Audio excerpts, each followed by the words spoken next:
Beautifully hit. No one in the dip, and Hafiz will pick up a 4.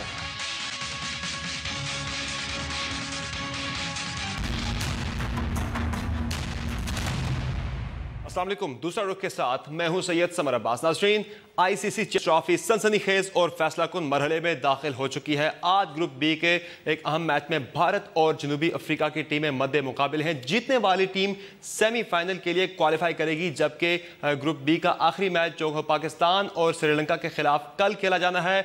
यह match भी जो team जीतेगी वो सेमीफाइनल के लिए क्वालिफाई करेगी। यानी कि आज और कल का दोनों मैच जो है ये क्वार्टर फाइनल्स तस्वुर किए जा रहे हैं और इंग्लैंड और बांग्लादेश की टीमें ग्रुप ए से दोनों ही पहले ही सेमीफाइनल के लिए क्वालिफाई कर चुकी हैं। पाकिस्तान का मैच कल है श्रीलंका के खिलाफ, जिसने 322 रन का हदफ चेस किया भारत के खिलाफ और उनकी बैटिंग जो है वो इस वक्त वो भरपूर फॉर्म में दिखाई दे रही है। जबकि पाकिस्तान की बैटिंग की बात की जाए तो भारत के खिलाफ हमारी बैटिंग बिल्कुल लड़खड़ा गई और जनूबी अफ्रीका के खिलाफ भी हमारी टीम ने कम बैक तो किया, लेकिन बैटिंग उसी तरह से हमें स्ट्रगल करती हुई दिखाई दी। जबकि बॉलिंग ने अच्छा परफॉर्म किया जनूबी अफ्रीका की टीम के खिलाफ। अब देखना यह है कि श्रीलंका के खिलाफ हमारा कल जो अहम मैच होना है, इसमें पाकिस्तान की बैटिंग लाइनअप है वो किस तरह से परफॉर्म करती है, किस तरह से इंप्रूव करती है, जबकि बॉलिंग जो है वो किस तरह से श्रीलंका के इन फॉर्म बैट्समैन को टैकल करने में कामयाब होगी। और कल के मैच में पाकिस्तान की हिकमत अमली क्या होनी चाहिए, इस पर बात करने के लिए हमारे साथ मौजूद हैं आईसीसी के साबिक सदर और एशियन ब्रैडमैन का खिताब पाने वाले कप्तान ज़हीर अब्बास साहब और wicket keeper batsman Kamran Akmal हमारे साथ शो में मौजूद होंगे और सुहेब अलवी क्रिकेट एनालिस्ट हमें कराची से ज्वाइन कर रहे हैं। बहुत शुक्रिया तमाम मेहमानों का हमें शो में ज्वाइन करने के लिए। ज़हीर अब्बास साहब, सबसे पहले बात कर लेते हैं पाकिस्तान की बैटिंग की। आपने देखा कि इंडिया के खिलाफ हमारी बैटिंग जो है वो बिल्कुल लड़खड़ा गई, जबकि जो हमारी बैटिंग थी जनूबी अफ्रीका के खिलाफ उसमें भी हम कोई बहुत अच्छा हमारी बैटिंग लाइनअप नहीं चल सकी। अजहर अली जल्दी आउट हो गए, फ़खर जमान ने कुछ अच्छा परफॉर्म किया, वो डेब्यूटेंट थे, और इसके अलावा जो दीगर बैट्समैन हैं हफीज़ हैं वो भी नहीं चल सके, शॉर्ट पिच बॉल पर वो आउट हो गए। तो बैटिंग लाइनअप को किस तरह से आप देखें पाकिस्तान की? ये हमारी बैटिंग लाइनअप की प्रॉब्लम जो है काफ़ी अरसे से चल रही है। अभी तक हम लोग इतने ओडीआई मैचेस खेल चुके हैं, लेकिन अभी तक हमारी टीम जो है वो सेट ना हो पाई। हमें यही नहीं पता होता कि हमारा बैट्समैन कौन सा ओपन खेलेगा, कौन सा नंबर 3 आएगा। जो टीम जो है वो अभी तक अपनी बैटिंग ऑर्डर सही ना कर सकी हो, तो अब आप खुद समझ लें बैटिंग में तो वो स्ट्रगल करना ही कर रहे हैं। फ़खर की मैंने बैटिंग देखी है पहली दफ़ा और उन्होंने बड़ा खुल के साउथ अफ्रीका के ख़िलाफ़ बैटिंग की है और हर बॉल पे तकरीबन रन लिए हैं और जैसे ही उनको कोई लूज़ बॉल मिलती थी वो उससे फुल फ़ायदा उठाते थे और कट और हुक जो भी है उन्होंने मारना था मार रहे। यानी ऐसी एक चीज़ नज़र आई है कि ये फ्यूचर में पाकिस्तान के एक ओडीआई के अच्छे प्लेयर निकलेंगे। आई होप कि इनको ख़राब ना किया जाए, इनको अपनी जगह ही रहने दिया जाए और मुझे इस लड़के से पूरी उम्मीद है और हिम्मत वाला लड़का है, फील्डिंग भी बहुत अच्छी करता है और मैं ये देख के हैरान हुआ हूँ कि उसको 2 बॉल उसके मुंह पे लगी, लेकिन उसने फिर भी ये नहीं कहा कि मुझे मेरे पास आओ या मुझे कोई किसी चीज़ हिम्मत की ज़रूरत है या किसी भी बात। लेकिन मैं ये देखा कि ये लड़का आखिर तक लड़ता ही रहा है और आउट हुआ, एक बहुत अच्छी बॉल पे आउट हुआ, लेकिन मुझे पूरी उम्मीद है। देखिए बात दरअसल ये होती है, पाकिस्तान की टीम जब बहुत ज़्यादा ओवर रेट स्लो कर देती है तो प्रॉब्लम आ जाती है। पीछे वाले जो बैट्समैन आते हैं उन पे प्रेशर पड़ जाता है, जैसे ही प्रेशर पड़ेगा हमारी टीम जो है वो लड़खड़ा जाती है। लिहाजा हमें अपने आप पे प्रेशर डालने की ज़रूरत ही नहीं, अगर हम सही तरीके से खेलते रहें। देखिए ओडीआई क्रिकेट में फील्ड प्लेसमेंट जो होती है वो इतनी खुली हुई होती है कि 1 रन लेना तो कोई प्रॉब्लम नहीं होता और बाद में कोई लूज़ बॉल मिल जाती है तो आप चौका मार लेते हैं। हमें हमारे बैट्समैनों की क्या प्रॉब्लम आती है कि वो छक्के पे जाते, छक्का एक दफ़ा लगता है, दूसरी दफ़ा लगता है, आपके हाथों में अगर इतनी ताकत है तो छक्का तो आप हर बॉल पे नहीं मार सकते। लिहाजा मेरा उनको ये सजेशन यही है कि आप सिंगल पे कॉन्सेंट्रेट करें, रनिंग बिटवीन द विकेट आपकी अच्छी हो और अगर आप बगैर रनिंग बिटवीन द विकेट अगर आपकी ठीक नहीं होगी तो आपके प्लेयर्स जो हैं खुद ब खुद एक प्रेशर ले लेंगे। लिहाजा मैं ये कहता हूँ कि ये सारी जो चीज़ें हैं अगर हम में आ जाती हैं तो हमारी बैटिंग लाइनअप कल बहुत अच्छी परफॉर्म करेगी।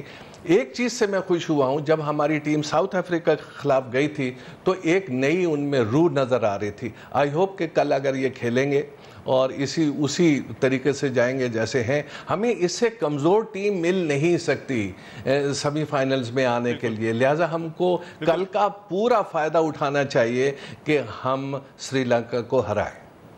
ठीक है, यानी हमें बैटिंग के दौरान गेम डेड नहीं करनी चाहिए, स्ट्राइक रोटेट करते रहना चाहिए ताकि प्रेशर टीम पर ना आए, जो आने वाले बैट्समैन हैं उन पे प्रेशर ना आए। शोएब, आपने तफसीली तज्जिया सुना ज़हीर अब्बास साहब का, अगर ये एनालिसिस है इससे क्या आप मुत्तफिक हैं कि पाकिस्तान ने अफ्रीका के खिलाफ जो मैच जीता वो अपनी बॉलिंग की वजह से जीता? बैटिंग हमें वहाँ भी जो है वो स्ट्रगल करती हुई दिखाई दी, जिस तरह से आपने देखा कि 3 बैट्समैन मॉर्नी मॉर्कल के खिलाफ जो है वो स्ट्रगल करते दिखाई दिए और शॉर्ट पिच बॉल पर आउट हो गए। तो एक बड़ा इम्तिहान अभी हमें बैटिंग में पास करना है। एब्सोल्युटली। देखें, साउथ अफ्रीका के अगेंस्ट आपका जो ओपनिंग स्टैंड था बिकॉज ऑफ फ़खर, आप 6 रन्स पर ओवर पे जा रहे थे। तो जैसे ज़हीर भाई कह रहे हैं कि आपको जब ओपनिंग स्टैंड तेज़ मिलता है तो फिर नीचे वालों ने भी ज़रा सा दम लगाना चाहिए। आप उसके बाद 2 रन्स पर ओवर पे आ गए।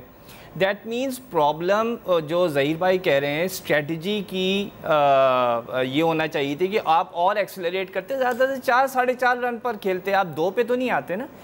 एक्चुअली एक और प्रॉब्लम जो पाकिस्तान टीम में है कि इनके पास कैपेबिलिटी नहीं है। वो जो बैट्समैन आ रहे हैं, हफीज़ हो गया, शोएब मलिक हो गया, ये लोग संभाला देते हैं और अपनी सेल्फिश इनिंग्स भी खेलते हैं। देखें, हम अभी भी 250 रन की टीम है, दुनिया अब 300 रन पार पे चली गई है, जो कि 10 साल पहले 250 260 विनिंग टोटल समझा जाता था। हम अभी तक उन्हीं पुराने मोरों से खेल रहे हैं जो 250 रन पे हैं। ऊपर से आप अजहर अली को भी ले आए। सो द थिंग इज़ कि आप अजहर अली ले लें, आप हफीज़ ले लें, आप शोएब मलिक को खिला लें, उसके बाद बचा ही क्या। अच्छा, दूसरी बात जो मैं सरप्राइज्ड हूँ, बैटिंग ऑर्डर। सरफराज अहमद आपका one of the fastest scoring batsman है, वो नंबर 6 पे खेल रहा है। आप जब 2015 वर्ल्ड कप में उसको लेकर आए तो उसने ओपन किया, डेल स्टेन जैसे बॉलर को मारा 1 रन पर ओवर, अच्छा खासा बॉलर रन बॉल खेल रहा है। अब तो वो कप्तान है। अगर फ़खर और सरफराज से आप ओपन करें, आप नीचे एक एक्स्ट्रा बॉलर खिला सकते हैं। तो मेरे ख्याल में इस वजह, to answer your question specifically, there are multiple problems. हमारा माइंड सेट, हमारे जो प्लेयर हैं ये जगह नहीं छोड़ रहे हैं, और आप एक नया प्लेयर आता है, आप देखिएगा जैसे ये सेटल होने लगेगा, इसका बैटिंग ऑर्डर ऊपर नीचे करके इसको भी भगा देंगे। यानी हमें जो है अगर 320 यानी 220 रन का टारगेट हो तो पाकिस्तान के लिए एक आसान हदफ हो सकता है, इससे ज़्यादा का हमारे लिए मुश्किल हो जाएगा। कह रहा हूँ ना, आपकी 250 पौने 300 की टीम बहुत 30 मार खान कर लिया तो कर लिया। यस, ये बना लेते हैं 300 के ऊपर भी, but that's once in a blue moon और अगेंस्ट वीकर ऑपोजिशन। आप देखें साउथ अफ्रीका के अगेंस्ट भी आप बिल्कुल फंस गए थे। इंडिया की वो बॉलिंग लाइनअप जिसको श्रीलंकन ने मार के 322 बनाए, आप 150 पे फंस रहे थे। सो उससे ही पता चल जाता है। सही। कमरान, पिछले मैच में आपने देखी बैटिंग फ़खर जमान की, जिन्होंने 23 गेंदों पे 33 रन की धुआंधार इनिंग्स खेली। अगले मैच में श्रीलंका के खिलाफ मैच में फ़खर जमान पर कितना दबाव होगा, क्योंकि अजहर अली की बैटिंग लिमिटेशंस तो आपके सामने ही है। जी बिल्कुल, आई मीन फ़खर पे इतना दबाव नहीं होगा। भी नया एक मैच खेला, वो अपनी गेम खेला नेचुरल, श्रीलंका के खिलाफ भी नेचुरल गेम खेलेगा, प्रेशर नहीं है। और हमारी बैटिंग पे देखें, प्रेशर ओवरऑल पूरे इस टूर्नामेंट में देखें, इससे पहले जो टूर रहा उस पर देखें, बैटिंग ऑर्डर हफीज़ पिछले कोई 14-15 साल से ओपन नंबर 3 पे खेलता हुआ आ रहा है। एक मैच में उसने वेस्ट इंडीज़ में स्कोर किया है, 2 मैचों में उसे वहीं पे सेटल कर दिया। आपने अपना बैटिंग ऑर्डर सारा अपना जो क्या नाम है कॉन्फिडेंस है, कम्बिनेशन है, सारा आपने चेंज करके रख दिया। मेरी ये है कि हफीज़ या सरफराज ओपन करे, ऑलराउंडर जो हमाद और शदाब है उनकी जगह बैट्समैन बीच में, फिर जाके हमारी बैटिंग लाइन बनती है अच्छी। क्योंकि हफीज़ और शोएब मलिक पूरे 5 और 6 के बॉलर्स हैं, हमारे मेन बॉलर्स तो 10 ओवर कर नहीं रहे। तो ये भी एक चीज़ है कि लास्ट मैच में हफीज़ ने किए हैं ना। मैं वही कह रहा हूँ कि आप बीच में बैट्समैन डालें, 5 बैट्समैन है, छठे पे सरफराज आता है, 2 आउट होते हैं तो बैट्समैनों पे प्रेशर आ जाता है। लेकिन ये चीज़ हम लोगों को देखनी पड़ेगी कि शदाब पूरे ओवर नहीं कर रहा, हफीज़ 10 ओवर पूरे कर सकता है, अगर ज़रूरत भी पड़े शोएब मलिक 4-5 ओवर कर सकते हैं पूरे ओवर। इसलिए ये मेरे ख्याल से बॉलिंग में बनता है कम्बिनेशन, बैटिंग में बीच में बैट्समैन आए, हफीज़ ओपन करे या सरफराज ओपन करे, फिर जाके हमारी टीम बैलेंस बनती है, बीच में आएंगे बैट्समैन। और यही चीज़ है, आप देखें कि श्रीलंका के साथ मैच है, दोनों वो मैच जीते हुए हैं और पूरा मैच खेल के आए हैं। एक में चेज़ किया, 2 मैचों में उन्होंने चेज़ करवाया, एक प्रैक्टिस मैच में 350 चेज़ करवाया। पाकिस्तान को एक ही एज है कि एक तो रिवर्स स्विंग स्टार्ट हो, जैसे साउथ अफ्रीका के ख़िलाफ़ हुई, हसन अली की हुई है स्टार्ट, तो उस पर जाएंगे हम लोग, तो आउट करेंगे उनको जल्द से जल्द, फिर जाके हम लोग चेज़ करेंगे 260 250। तो या हम लोग खेलते हैं तो हम लोगों को 300 प्लस करना पड़ेगा, वो उस सूरत खेलना पड़ेगा, अग्रेसिव पॉजिटिव क्रिकेट खेलनी पड़ेगी जैसे बंगालियों ने खेली है। 3 आउट हो गए थे अर्ली ऑन, उन्होंने 266 न्यूजीलैंड जैसी बॉलिंग को चेज़ किया। इंग्लैंड के 3 आउट हो गए थे अर्ली, मॉर्गन और स्टोक ने कैसे चेज़ किया 277। तो ये चीज़ें हम लोग लैक कर रहे हैं, हमारे बैट्समैनों को करनी पड़ेगी, स्ट्राइक रोटेट करनी पड़ेगी, पॉजिटिव क्रिकेट खेलनी पड़ेगी, फिर जाके हम लोग किसी बड़ी टीम को हरा सकते हैं। सुहेल भाई बिल्कुल सही कहा कि इससे वीक टीम नहीं हम लोगों को मिल सकती सेमीफाइनल के लिए क्वालिफाई करने के लिए। गलतियों की गुंजाइश नहीं होगी, जितना अच्छा कर सकते हैं इस मैच में करते हैं। लास्ट मैच में फील्डिंग में, बॉलिंग में बहुत अच्छा किया, बैटिंग में थोड़ा सा हम लोग स्लो हुए हैं, वो 1 ओवर में 2 आउट हो गए, इसलिए थोड़ा सा वो लंबा चले गए। ये चीज़ें अब ख़त्म होगी इंटरनेशनल वनडे क्रिकेट में। तो मेरे ख्याल से अपनी गेम पे जो इस वक्त डिमांड है क्रिकेट की, उस हिसाब से खेलेंगे। सबसे बड़ी मिसालें 2 इनिंग्सें हुई मोहम्मदुल्लाह साकिब की, बेन स्टोक की और मॉर्गन की। वो 3 आउट हो गए, फिर भी वो इतना एग्रेसिव खेल रहे थे, 100 प्लस स्ट्राइक रेट से खेल रहे थे। तो मेरे ख्याल से ऐसे ही हम लोग को खेलना पड़ेगा, फिर हम लोग कामयाब होंगे। बिल्कुल, उस दिन मैथ्यूज़ और परेरा भी इसी तरह खेले थे। श्रीलंका के जो बैट्समैन थे इंडिया के खिलाफ, उनकी भी ऊपर से विकेट्स गिरी थी, लेकिन एक अच्छी उन्होंने पार्टनरशिप बिल्ड की तो वो मैच को ले गए। इसी तरह से रन बॉल वो खेले। तो क्यों हम मॉडर्न क्रिकेट नहीं खेल पाते, इस पर बात होगी नाजरीन। एक छोटे से ब्रेक के बाद हम ब्रेक लेंगे, ब्रेक के बाद बात करेंगे हम मॉडर्न क्रिकेट क्यों नहीं खेल पा रहे।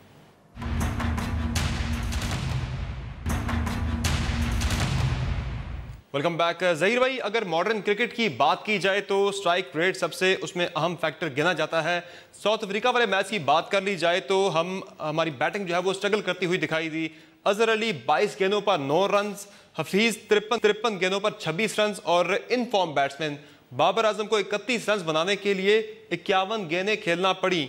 पाकिस्तानी बैट्समैन स्ट्राइक क्यों रोटेट नहीं कर पाते और स्कोरिंग शॉट्स क्यों नहीं है हमारे पास? मैं तो देखिए इसका ब्लेम जो है अपने कोच पे करता हूँ और अपने प्लेयर्स पे भी करता हूँ। वो इसलिए कि आजकल की मॉडर्न क्रिकेट में ODI और T20 सबसे इम्पॉर्टेंट बन गए हैं। टेस्ट मैच को तो फिर वो जो यंगस्टर आ रहा होता है उसका देखा जाता है कि वो कहाँ तक इस काबिल है कि बड़ा भी स्कोर कर पाएगा और उसके पास कितने स्ट्रोक्स है। लेकिन अगर हमारे फॉरेन कोच जो है हमारी टीम को प्रेजेंट क्रिकेट नहीं सिखा पाए हैं अभी तक, तो there is something wrong with them. वो तो कहते हैं मेरी बड़ी कामयाबी है, मैं 9वें नंबर से 8वें नंबर पर ले आया हूँ पाकिस्तान टीम को। नहीं जी, देखिए वो उनका जो कहने का मकसद हो वो और है, लेकिन मैं तो ओवरऑल टीम की बात कर रहा हूँ। जैसे आप खुद अभी फरमा रहे हैं कि हमारे लोग जो हैं, हमारे जो बैट्समैन जो हैं वो मॉडर्न क्रिकेट नहीं खेल रहे, स्ट्राइक जो है वो रोटेट नहीं करते, सिंगल्स नहीं लेते। हमें तो जनाब प्लेसिंग, सिर्फ एक प्लेसिंग ही करें। अगर आप देखें श्रीलंका को, जो इंडिया के ख़िलाफ़ उन्होंने बॉल की प्लेसिंग की, उन्होंने ज़ोर से हिट मारने की भी कोशिश नहीं की है और सिर्फ बल्ले का रुख इधर और उधर करके उन्होंने छक्के और चौके बड़े आराम से स्कोर कर दिए। तो जो बंदा हर रोज़ क्रिकेट खेलता है, जिसकी रोज़ी यही है, अगर इस गेम को जल्दी नहीं सीख पाएगा, हमारे बैट्समैन इस चीज़ पे जल्दी से हावी नहीं होंगे, तो हमारे जीतने के चांसेस बहुत कम हैं। हमें ये चाहिए कि ज़रा एग्रेसिव क्रिकेट ज़रूर खेलें, लेकिन विकेट थ्रो ना करें।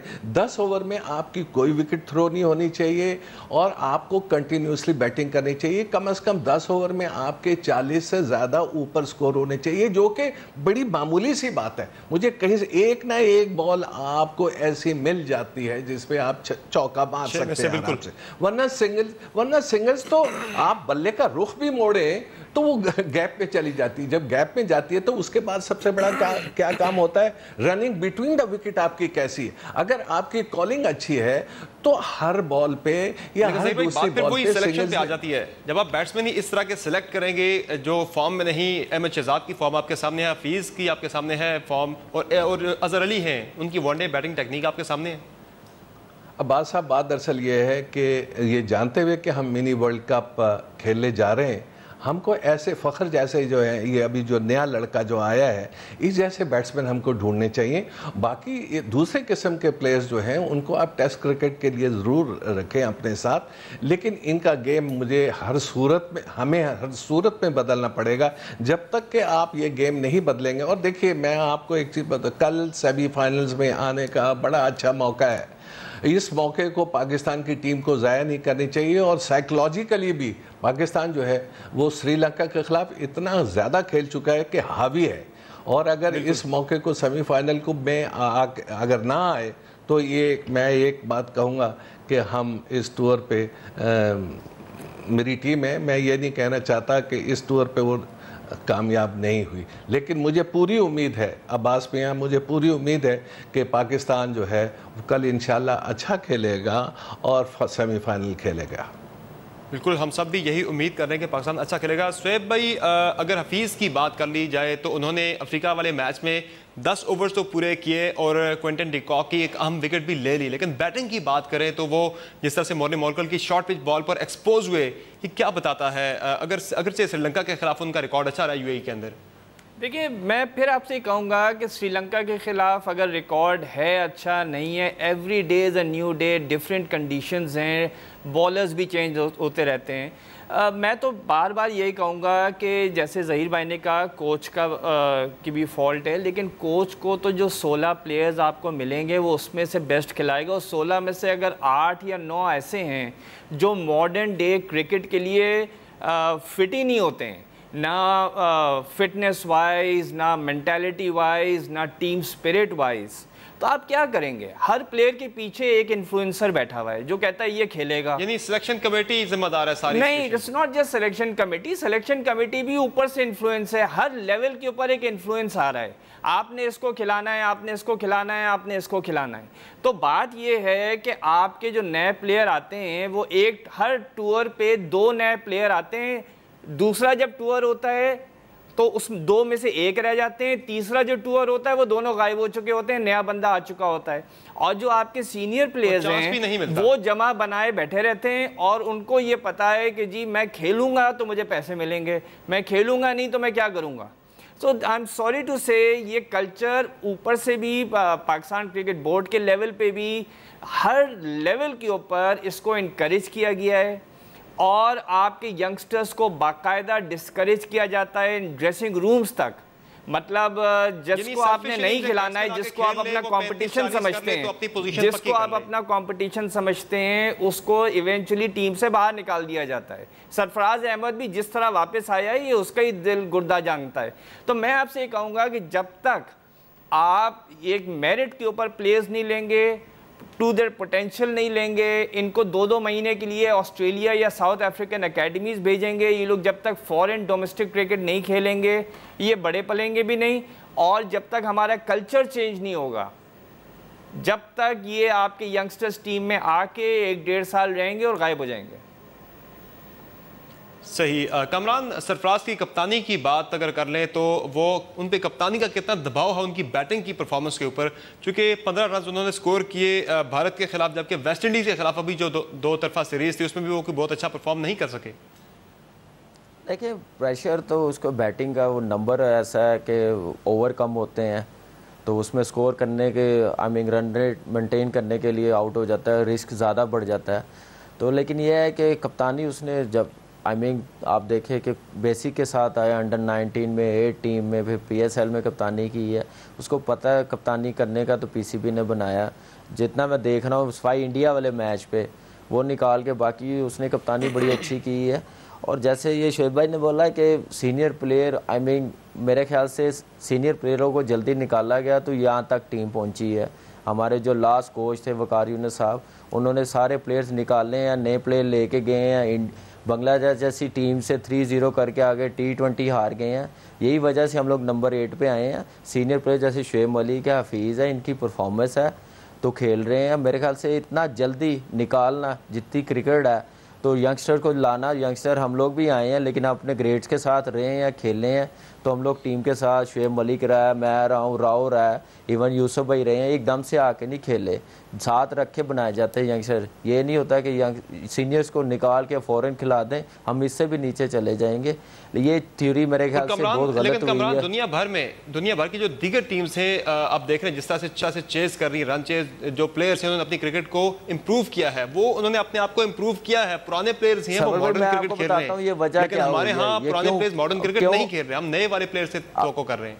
देखें ना, ये वजह क्या हुई है, आप पिछले 4-5 साल की क्रिकेट देखें, उस मिसबा की कप्तानी में सारा हुआ। उस सूरत हुआ है कि हमारे पास सईद अजमल था, शुएब अख्तर था, उमर गुल था, फिर इरफान आ गया था। ये मैच विनिंग बॉलर से हमारी मेंटालिटी थी 220, 230, 240 यूएई में ब्रेक पिच पे बना लेते थे, हम लोग मैच जीत जाते थे। वो भी हम लोग पिछले 3-4 साल किसी बड़ी टीम को नहीं हराया सिवाय श्रीलंका के अलावा। इस वजह से हमारी मेंटालिटी अभी तक वो सेट हुई है। प्लेयर्स वही हैं, इनको अब change as a professional change करनी पड़ेगी, जिम्मेदारी लेनी पड़ेगी। मैं यही कह रहा हूँ पिछले 2-3 साल से कि हम लोग अपनी गेम नहीं खेल रहे। अहमद शहजाद की मिसाल हमारे सामने है, फिर नासिर जमशेद जैसे इंडिया में करके आया था 2012 में, आते साथ ही जैसे वो टेस्ट क्रिकेट खेला, उसने अपनी गेम चेंज कर ली सारी। वो क्रिकेट हम लोग नहीं कर रहे, क्योंकि ये फॉल्ट सारा वकार भाई को जाता है। वो 3 साल करके गए हैं कोचिंग, उन पे ब्लेम जाता है। मिसबा को पूछना चाहिए कि यार आप खेल के गए और नंबर 8 पे टीम चली गई है, आप 3 साल कप्तानी करके गए हैं, ये टीम को क्या करके गए हैं? बाकी टीमें प्रूव कर गई हैं, 300 प्लस स्कोर करना शुरू कर दी, हम लोग उसी लेवल पे हैं, 220, 230 चेज हम लोग नहीं कर रहे। तो यही वजह हम लोगों को अभी तक वो चेंज नहीं हुई। करूँगा देखो कामरान, यही तो मैं भी आपसे बात कह रहा हूँ। कल के मैच की बात की जाए, जिस तरह से आपने देखा पिछले मैच में श्रीलंका ने भारत के खिलाफ 322 रन का हदफ चेस किया। गुना तिलका ने 76 रन बनाए, मेंडिस ने 82, मैथ्यूज ने 52 और परेरा ने 47 रन स्कोर किए। तो उनके बैटिंग ऑर्डर बड़ा अच्छा परफॉर्म कर रहा है। अहम फैक्टर उसमें यह था कि स्ट्राइक रोटेशन, बैट्समैन जो थे वो स्ट्राइक रोटेट करते रहे, टीम पे दबाव नहीं आने दिया। तो ये बैटिंग लाइनअप जो है श्रीलंका की पाकिस्तानी बॉलर्स के लिए कितना बड़ा चैलेंज पोज कर सकती है? रोटेट अगर हमारे बैट्समैन करते रहेंगे, सिंगल्स लेते रहेंगे, तो जो आने वाले बैट्समैन जो हैं उन पे भी एक घबराहट तारी नहीं होगी। ये गेम ही ये है कि आप सिंगल्स ले, बाज़ औक़ात आपको बाउंड्री मिल जाती है, गैप मिल जाते हैं इतने, और आपके पास स्ट्रोक्स है। देखिए, अगर आपके पास स्ट्रोक्स ही नहीं है और टेस्ट क्रिकेट खेलने जा रहे हैं ओडीआई में, तो आप कभी ये सोच ही नहीं सकते कि आप ओडीआई के मैचेस जीत सकते हैं। देखिए, होता यूँ है कि हर वो कप्तान जो कि पाकिस्तान के लिए कप्तानी करके गया हो, वो अपने पीछे एक अच्छी टीम छोड़ के जाता है ताकि टीम जो है वो आगे की तरफ बढ़े। हमारे यहाँ क्या होता है कि हमारा कप्तान जब जाता है तो एक टीम ऐसी छूट रह जाती है जो कि परफॉर्मेंस ही नहीं करती। ऐसा लगता है कि हमारी टीम अभी बनी नहीं है।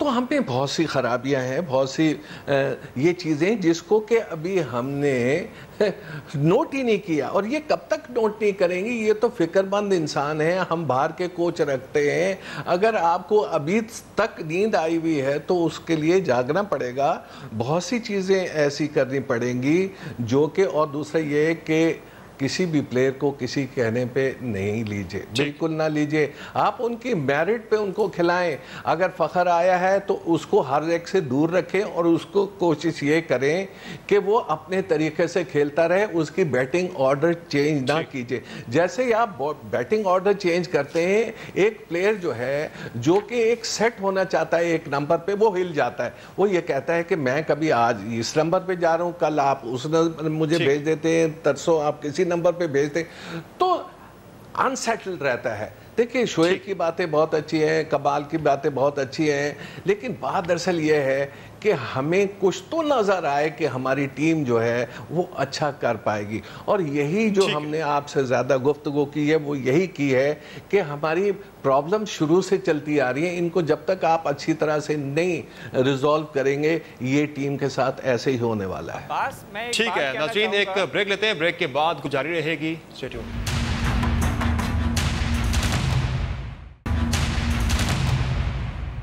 Welcome back. शुएब भाई, श्रीलंका की बैट्समैन आपने देखा जिस तरह उनकी बैटिंग लाइनअप इस वक्त फॉर्म में आ चुकी है भारत के खिलाफ, जिस तरह से उन्होंने बड़ा रन एक चेस किया, तो श्रीलंका की इन फॉर्म बैटिंग हमारे लिए कितना बड़ा चैलेंज पोज कर सकती है पाकिस्तान के लिए? देखो अब्बास, पहले मैं एक पॉइंट क्लियर कर दूं, कामरान का बिल्कुल सही पॉइंट था कि आप ऐसे नहीं कर सकते कि आप सारे सीनियर्स को निकाल के एकदम से जूनियर को ले आएँ।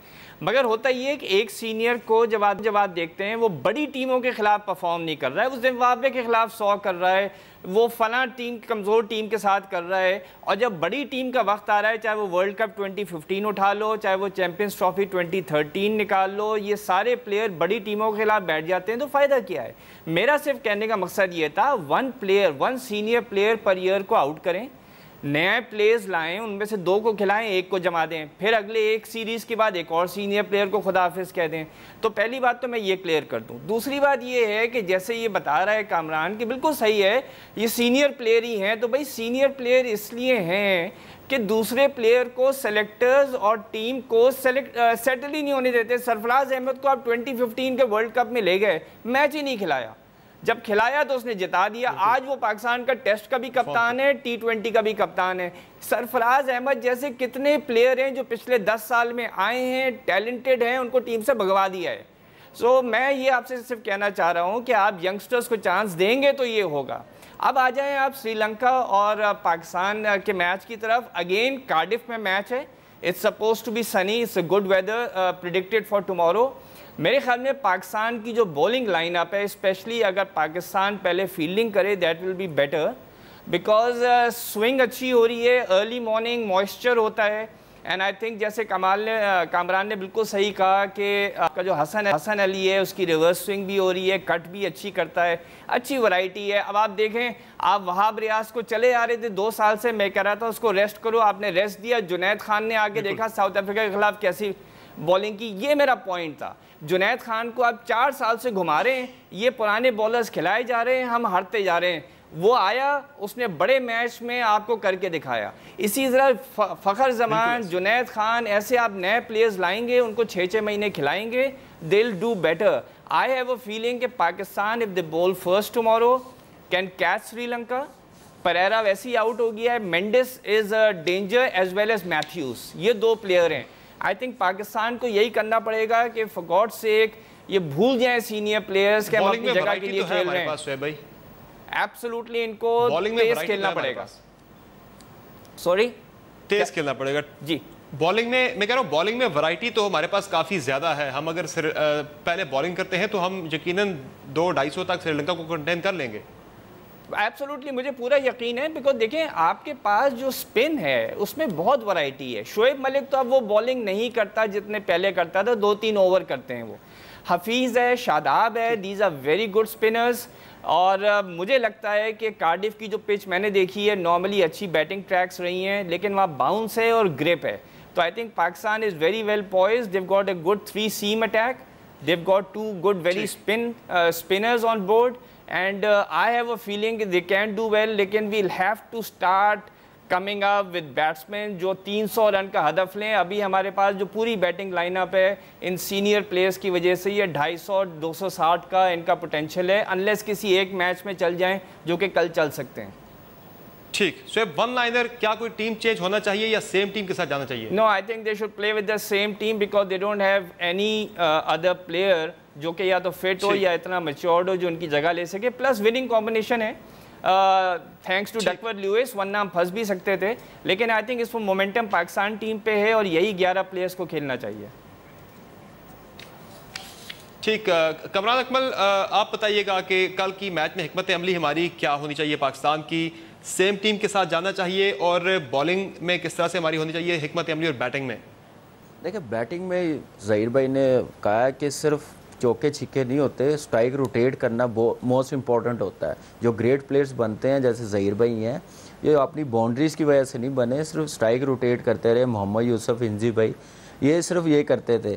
तो सिर्फ ये नहीं कि आप सिर्फ बाउंड्री की तरफ देखें, जैसे फ़खर ने खेला, ऐसे खेलना शुरू हो जाएंगे तो हम लोग तो 120 भी नहीं कर सकेंगे, क्योंकि किसी को ऐसी शॉट्स मारनी नहीं आती। अपनी स्ट्राइक रोटेट करते रहें। उसके बाद जैसे बॉलिंग आए, हम लोगों को नए बॉल पे जुनैद खान और आमिर से बड़ी अच्छी बॉलिंग कर रहे हैं। जुनैद खान आप देखें, अभी शोएब भाई ने कहा कि ये क्यों बाहर रहा, कौन कोच था? विकी भाई कोच थे। सरफराज क्यों बाहर रहा? विकी भाई कोच थे। क्योंकि वो अजीब सी उनकी मेंटालिटी थी, अजीब हमें क्या करना चाह रहे थे कुछ समझ नहीं आ रही थी, तो नंबर 8 पे आ गए।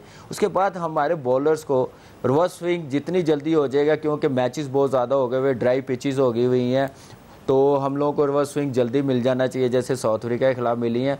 तो 240 250 के अंदर श्रीलंका को आउट करना चाहिए, क्योंकि हमारी बैटिंग लाइन ने सिर्फ स्वाइप बांग्लादेश प्रैक्टिस मैच में 340 चेस किया है, तो मेरे ख्याल से हम लोगों को 250। वो स्पिनर्स को अच्छा खेलते हैं, स्पिनर्स को अच्छा खेलते हैं श्रीलंका वाले, हमारे पास स्पिनर्स अच्छे यही तो मैं कह रहा हूँ कि इस टीम में रिवर्स स्विंग पेसर पे मुझे बड़ी उम्मीद है, जुनेद खान और आमिर पे, हसन अली पे, फिर हमाद है, वो बड़ी अच्छी बॉलिंग की उसने साउथ अफ्रीका के खिलाफ। बैटिंग में मैं कहता हूँ कि एक बैट्समैन ऐड होना चाहिए, इमाद या शदाब की जगह एक बैट्समैन बीच में ऐड करें। फिर मैं कहूँगा 5वां 6ठा बॉलर शुएब मलिक और मोहम्मद हफीज़ को बनाएं, फिर जाके हमारा कम्बिनेशन अच्छा बनता है बैटिंग में और बॉलिंग में।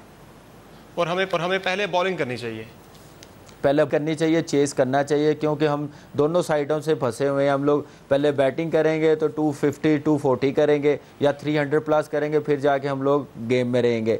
अगर हम लोगों ने चेस करने के, हमारा रिकॉर्ड अच्छा नहीं है चेस करने में, उसमें भी हम लोग फंसते हैं। हम देखना चाहिए हम लोगों को, क्योंकि शुएब भाई ने कहा है कि न्यू डे है, हर दिन एक जैसा नहीं होता। हम लोगों को ये सोचना चाहिए कि इससे अच्छा मौका नहीं मिल सकता पाकिस्तान टीम को सेमीफाइनल में क्वालिफाई करने के लिए। अपनी एबिलिटी पे खेलें और पॉजिटिव क्रिकेट खेलें, व्हाटएवर अर्ली ऑन आउट हो जाएं, लेकिन हमारे साथ हम लोगों को अपनी क्रिकेट खेलनी पड़ेगी, एग्रेसिव क्रिकेट खेलनी पड़ेगी, स्ट्राइक रोटेट करनी पड़ेगी, फिर जाके हम लोग कामयाब होंगे, लंबा स्कोर करेंगे। ठीक है ज़हीर भाई, आप बताइएगा क्या हिकमत अमली पाकिस्तान की कल के मैच में होनी चाहिए, बॉलिंग में और बैटिंग में? एक तो सबसे पहली बात यह है कि जो हमारा विनिंग कॉम्बिनेशन है उसको खिलाना चाहिए, उसमें कोई चेंज नहीं करनी चाहिए। बैटिंग ऑर्डर जो है, हाँ सरफराज को अगर ऊपर आ जाता है तो ठीक है, लेकिन उससे भी छेड़खानी नहीं करनी चाहिए। मैं बार भी कहूँगा कि रनिंग बिटवीन द विकेट, बल्लेबाज जो है अपनी सही तरह से बैटिंग करें। और देखिए एक बैट्समैन की ड्यूटी है 1 2 3 से लेके के कम से कम वो पूरे 50 ओवर खेले।